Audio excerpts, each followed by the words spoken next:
نحمده ونصلي على رسوله الكريم أما بعد أعوذ بالله من الشيطان الرجيم بسم الله الرحمن الرحيم ولله على الناس حج البيت من استطاع إليه سبيلا ومن كفر فإن الله غني عن العالمين اللهم صل وسلم دائما أبدا على حبيبك خير الخلق محمد كلهم. معزز سامعین، اللہ رب العزت نے اس آیت مبارکہ میں ارشاد فرمایا اور اللہ کے لیے ہے لوگوں میں سے کہ جو بیت اللہ کا حج کریں، من استطاع الیہ سبیلا، کہ جو اس کے راستے میں جانے کی طاقت رکھتا ہے. اللہ رب العزت نے اس میں حج بیت اللہ کرنے کا حکم دیا، لیکن ساتھ ہی یہ بھی بتلا دیا کہ حج وہ آدمی کر سکتا ہے کہ جو صاحب استطاعت ہو، جس کے پاس جانے کی طاقت ہو، اس کے اوپر حج فرض ہے. صاحب استطاعت ہونا کہ کس طرح وہ صاحب استطاعت ہو تو اس کے اوپر حج فرض ہے. وہ آدمی صحت مند ہو، تندرست ہو، صاحب استطاعت یعنی مالی طور پر مستحکم ہو، اور پھر جو حج پہ جا رہا ہے وہاں کا خرچ اور پیچھے اپنے اہل و عیال کا خرچ چھوڑ کر جائے اور سواری کا خرچ بھی برداشت کر سکتا ہو، اس کے اوپر حج فرض ہے. سواری کا خرچ برداشت کرنا، جیسے پہلے زمانے میں لوگ جایا کرتے تھے، کچھ پیدل جایا کرتے تھے، پھر سواریاں ہوتی تھیں تو وہ گھوڑا اور خچر ہوتے تھے یا ان کو کرایہ پہ لے لیتے تھے. پھر زمانہ آیا لوگ پانی کے ذریعے سے یعنی بحری جہاز کے ذریعے سے جانے لگ گئے، کشتیوں سے. اب زمانہ ہے لوگ روڈ کے ذریعے سے جائیں یا پھر ہوائی جہاز کے ذریعے سے جاتی ہیں. تو جس کے پاس یہ خرچہ برداشت کرنے کی استطاعت ہے، طاقت ہے، اس کے اوپر حج فرض ہے. اب حج چونکہ حکومت اعلان پہلے ہی کر دیتی ہے کہ اتنے پیسوں میں حج ہوگا، تو جس آدمی کے پاس اتنی رقم ہے جو حکومت نے بتلا دی اور جو شریعت نے مقرر کر دی کہ وہ اپنے یہ سارے خرچ جو بھی بیان کیے ہیں وہ سارے خرچ برداشت کر سکتا ہے، اس کے پاس اتنی رقم ہے تو اس کے اوپر حج فرض ہے. ایک بات ذہن نشین رکھیں کہ یہ اتنی رقم جو 9-10 لاکھ روپیہ ہے، یہ نقد میں ہونا ضروری نہیں ہے کہ آپ کے پاس 9-10 لاکھ روپیہ نقد کی صورت میں ہو. یہ نقدی کی صورت میں ہونا ضروری نہیں ہے. آپ کے پاس زیور کی صورت میں بھی ہو سکتا ہے، جیسے سونا ہے اس صورت میں بھی ہو سکتا ہے آپ کے پاس. تو اگر آپ کے پاس نقد رقم 9-10 لاکھ سے کم ہے، مثال کے طور پہ 7 لاکھ روپیہ ہے آپ کے پاس، اور اب آپ کی ملکیت میں زیور ہے، سونا ہے، تو اس سونے کی قیمت بھی لگائی جائے گی. آج کل اگر حج مہنگا ہو گیا تو سونا بھی مہنگا ہو گیا، تو اس سونے کی قیمت بھی لگائی جائے گی اس نقدی کے ساتھ. اگر ان دونوں کی قیمت ملا کر وہ مقررہ جو حج کی رقم بتلائی گئی ہے اگر اس تک وہ پہنچ جاتی ہے تو اس حج فرض ہے. ایسے ہی اگر اس کے پاس کچھ نقدی ہے، سونے کی قیمت ساتھ ملائی، جو زیور تھا اس کے پاس وہ پوری نہیں ہوئی، اگر اس کے پاس کچھ مال تجارت ہے وہ ملایا، اب ان سب چیزوں کو ملا کر اگر اس کے پاس مقررہ رقم حج کی پوری ہو جاتی ہے تو اس کے اوپر حج فرض ہے. اب یہ زیور یہ جس کی ملکیت میں ہے اس کے اوپر حج فرض ہوگا. اگر شوہر کی ملکیت میں ہے تو شوہر کے اوپر حج فرض ہے، بیوی کی ملکیت میں ہے تو بیوی کے اوپر حج فرض ہے.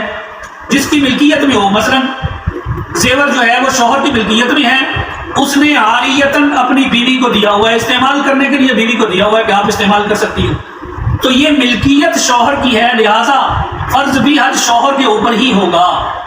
اگر عورت کی ملکیت میں ہے تو پھر عورت کے حساب سے ہوگا. ایسے ہی ایک غلط فہمی ہمارے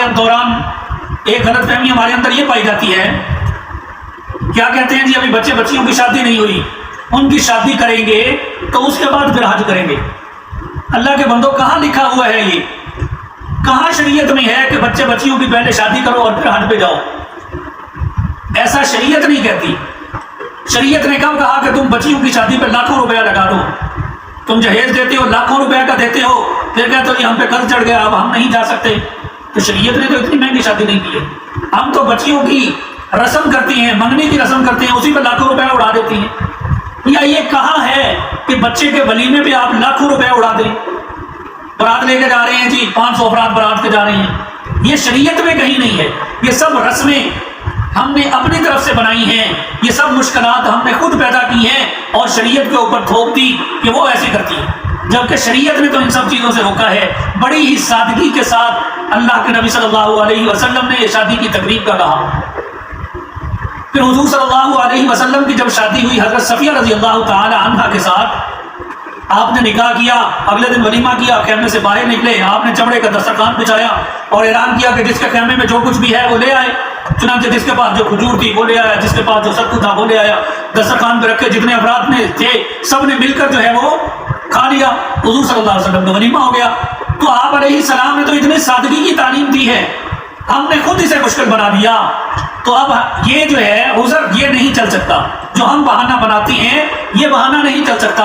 اگر ایک انسان کے پاس رقم ہے، استطاعت ہے حج پہ جانے کی، پھر وہ اس میں ہیلے بہانے کر رہا ہے، تو اس کے متعلق نبی صلی اللہ علیہ وسلم نے بڑی سخت وعید ارشاد فرمائی ہے۔ حدیث میں آتا ہے اگر کسی کے ذمے حج فرض ہو گیا اور اس کو کوئی عذر نہیں ہے، یعنی وہ بیمار وغیرہ بھی نہیں ہے، کوئی شرعی عذر نہیں ہے، کوئی رکاوٹ نہیں ہے، جیسے راستے میں کوئی تنگی ہونے کی رکاوٹ ہوتی ہے، پھر بھی وہ حج کرنے نہیں جاتا، تو اللہ کے نبی صلی اللہ علیہ وسلم نے ارشاد فرمایا فَلْيَمُتْ إِنْ شَاءَ يَهُودِيًّا وَإِنْ شَاءَ نَصْرَانِيًّا، کہ اس کی مرضی ہے چاہے وہ یہودی ہو کر مرے چاہے وہ نصرانی ہو کر مرے۔ العیاذ باللہ۔ دیکھیں اللہ کے نبی صلی اللہ علیہ وسلم نے کتنی سخت وعید ایسے انسان کے لیے بیان فرمائی۔ یہ دیکھا جائے حج میں ہم جاتی ہیں، پیسے خرچتی ہیں، مالی مشقت ہے، بدنی مشقت ہے، اس سے اللہ رب العزت کو کیا فائدہ ہے؟ اسی لیے تو اس آیت کے آگے قرآن نے کیا کہا فَإِنَّ اللَّهَ غَنِيٌّ عَنِ الْعَالَمِينَ، کہ اللہ تعالیٰ تو ان چیزوں سے بے نیاز ہے، اس کو تو اس چیزوں کی کوئی ضرورت ہی نہیں ہے۔ جو بھی کرنا ہے انسان نے وہ اپنے فائدے کے لیے کرنا ہے، اپنی آخرت سنوارنے کے لیے کرنا ہے۔ بعض لوگ کہتی ہیں کہ مکان کرائے کا ہے جی، اس کو بنا لیں اس کے بعد پھر حج کریں گے۔ تو اللہ کے بندو، کون گارنٹی لیتا ہے اتنی زندگی کی کہ تم مکان بناؤ پھر اس مکان کے اندر آ کے بسو، اتنی دیر اتنے دن گارنٹی ہے کہ آپ کو زندگی ملے گی؟ کوئی گارنٹی نہیں ہے۔ کس وقت انسان نے اس دنیا فانی سے کوچ کر جانا ہے۔ حج ہر بالغ مرد و عورت پر فرض ہے۔ جب کوئی بچہ یا بچی بالغ ہو جاتی ہے تو شریعت کی احکام اس کی بلوغت کے بعد اس کے اوپر لاگو ہو جاتی ہیں۔ جیسے نماز ہے اس کے اوپر فرض ہو جاتی ہے، روزہ ہے اس کے اوپر فرض ہو جاتا ہے، تو یہ شریعت کے جتنے احکام ہیں بلوغت کے بعد اس کے اوپر فرض ہو جاتی ہیں۔ ایسے ہی اگر کوئی بچہ بالغ ہو گیا، اس کی ملکیت میں اتنا مال ہے کہ اس کے اوپر حج فرض ہو جاتی ہے، تو بالغ ہوتے ہی اس کے اوپر حج فرض ہو گئی۔ مثال کے طور پہ چھوٹا بچہ ہے، اس کے والدین اچھے بھلے کھاتے پیتے تھے، پیسے والے تھے، وہ بچپن میں ہی، ابھی یہ چھوٹا سا بچہ ہی تھا، وہ فوت ہو گئے، اس کے لیے بہت سا مال چھوڑ کر گئے۔ اب جس وقت یہ جوان ہوا یعنی یہ بالغ ہوا تو اس کی ملکیت میں بہت سا مال تھا جو اس کے والدین چھوڑ کے گئے تھے، لہذا اس کے اوپر حج فرض ہو گیا۔ حج یہ ایک جوانی کی عبادت ہے، حج مشقت کا نام ہے، حج ایک عاشقانہ عبادت ہے، حج ایک مشقت کی عبادت ہے۔ آپ عرفات جا رہے ہیں، آپ منا جا رہے ہیں، آپ مزدلفہ جا رہے ہیں، آپ جس طرح کا بھی انتظام کر لیں، جتنے بھی پیسے خرچ کر لیں، اپنے لیے جتنی بھی سہولیات میسر کر سکتی ہیں کر لیں، پھر بھی حج ایک مشقت ہے۔ 22-25 لاکھ افراد کا مجمع ہوتا ہے، جہاں آپ نے کبھی آپ عرفات جا رہے ہیں، کبھی منا جا رہے ہیں، کبھی آپ مزدلفہ جا رہے ہیں، کندھے کے ساتھ کندھا لگا ہوا ہے، زور لگا کے آپ راستہ بنا کے جا رہے ہیں۔ نہ تو وہاں بس چلتی ہے نہ وہاں بس چلتا ہے، وہاں اللہ رب العزت سب لوگوں کو دکھاتے ہیں ان کی اوقات کو، دیکھ تیری اوقات کیا ہے، یہاں تم کیا کر سکتے ہو۔ اور پھر ہمارے ہاں یہ بھی ہوتا ہے جی ذرا عمر گزر جائے بعد میں ہم حج کریں گے، ابھی جوانی میں ہیں، کبھی گناہ کر سکتے ہیں، بعد میں جب عمر گزر جائے گی ذرا تھوڑا سا تو بعد میں حج کریں گے۔ اللہ کے بندو، یہ کیسی غلط سوچ ہے ہماری۔ حج تو جوانی میں کرنے میں جو ثواب، کوئی بھی عبادت ہے، آپ علیہ السلام نے فرمایا اس عبادت کو جو جوانی میں کرنے کا مزہ ہے وہ بعد میں وہ مزہ نہیں ہے۔ جیسے جیسے انسان کی عمر ڈھلتی جاتی ہے، انسان کمزور ہوتا جاتا ہے، بڑھاپے میں جاتا ہے، پھر انسان کے اندر وہ زور، وہ طاقت نہیں رہتی کہ جس سے وہ کام کر سکے۔ لہذا جوانی کے اندر جو عبادت ہے، جو آپ نے جوانی میں عبادت کر لی، اس کا بہت زیادہ فائدہ ہے۔ جوانی میں انسان کے اندر مشقت برداشت کرنے کی طاقت ہوتی ہے، صلاحیت ہوتی ہے، وہ مشقت برداشت کر سکتا ہے۔ لہذا جوانی کے اندر حج کرنا یہ تو بہت بڑے اجر و ثواب کا کام ہے، اور کس کو معلوم کہ وہ بڑھاپے تک پہنچے گا یا نہیں پہنچے گا۔ لہذا جب بھی انسان کے پاس یہ طاقت ہو کہ وہ حج پہ جا سکتا ہے، فوراً اس کے لیے اس کی طرف توجہ دیں، اس کے لیے تیار ہو جائیں اور اللہ رب العزت کے گھر کی طرف نکل پڑیں۔ ہوتا یہ ہے عمومی طور پہ کئی بار حکومت یہ اعلان کر دیتی ہے کہ جی قرعہ اندازی ہوگی، اس میں جس کا نام نکل آیا وہ حج پہ جائے گا، اور ہم لوگ کیا کہتے ہیں، یار ہمارا کون سا نام نکلنا ہے، اس لیے ہم جو ہے وہ درخواست بھی نہیں دیتے ہیں، اپنا نام ہی نہیں داخل کرواتے کہ ہمارا بھی نام آ جائے۔ یہ غلط بات ہے۔ جب یہ اعلان ہو اور آپ کے اندر اتنی طاقت ہے تو آپ کے اوپر درخواست دینا ضروری ہے۔ آپ صحیح نیت کے ساتھ، اخلاص نیت کے ساتھ، دل میں کھوٹ رکھے بغیر آپ درخواست جمع کروا دیں، باقی اس اللہ کا کام ہے، اس نے کیا کرنا ہے۔ اگر تو نام نکل آیا تو نور علی نور، اور اگر نام نہیں نکلا تو اگلے سال کوشش کر لیں گے۔ لیکن اللہ رب العزت کی لسٹ میں آپ کا نام آ گیا کہ اس بندے نے صحیح نیت کے ساتھ میرے گھر آنے کے لیے درخواست دی تھی۔ اور اگر مالدار آدمی اگلے سال حج سے پہلے فوت ہو گیا تو اس کے اوپر یہ ضروری ہے کہ وہ وصیت کر کے جائے کہ میرے بعد میرے مال میں سے حج بدل کروانا ہے۔ لہذا ورثاء کے اوپر فرض ہے کہ وہ اس کے تہائی مال میں سے اگر حج ہو سکتا ہے تو اس کی طرف سے وہ حج بدل کروائیں، اور اگر تہائی مال میں سے نہیں ہو سکتا تو ورثاء کے اوپر فرض بھی نہیں۔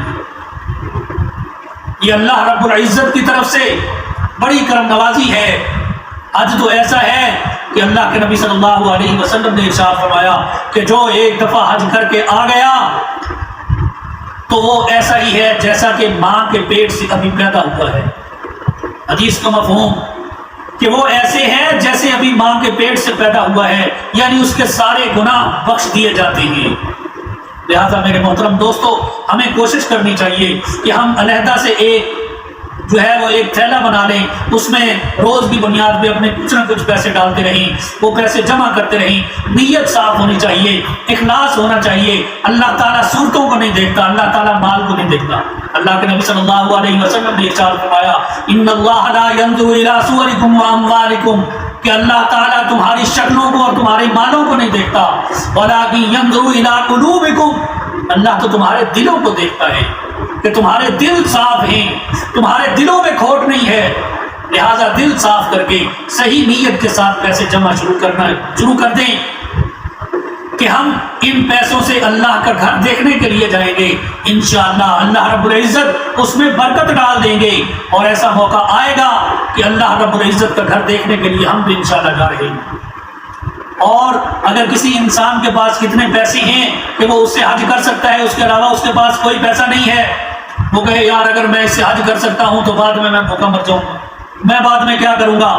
آج تک کبھی کسی نے سنا، ہم نے تو نہیں سنا کہ آج تک کبھی کوئی انسان حج کرنے کی وجہ سے مفلس ہوا ہو۔